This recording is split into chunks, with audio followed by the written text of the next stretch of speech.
Искусственный нейрон – запатентованная технология, которая стоит внутри. Она делает комплекс уникальным и более умным. Такого больше нет нигде в мире. Они работают как в компьютерной игре. Один робот убирает одну часть карты, второй убирает вторую часть карты, третий убирает третью часть карты. В реальном времени они передают информацию, и после этого они не наезжают на ту территорию, не убирают ту территорию, которая была уже предварительно убрана. Если у них не будет заложена, например, постоянная уборка в течение определенного цикла уборок. Время работы аккумулятора 40 минут. Расчет на уборку в больших помещениях. Менять воду и заряжать аккумулятор не нужно. За 2 минуты это сделает уникальная станция обслуживания, аналогов которой в мире нет. Сейчас она проходит испытания. В идеале у нас робот подъехал к станции обслуживания, заменил все расходники свои, конкретно воду, грязную воду слил, аккумуляторы поменял.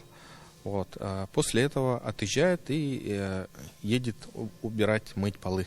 Настройку комплекса делают с помощью джойстика. То есть выставляем его, чтобы робот определился в системе, после чего мы запускаем скрипт, который у нас уже его автоматически начинает по точкам, по карте чистить с помощью самого короткого пути.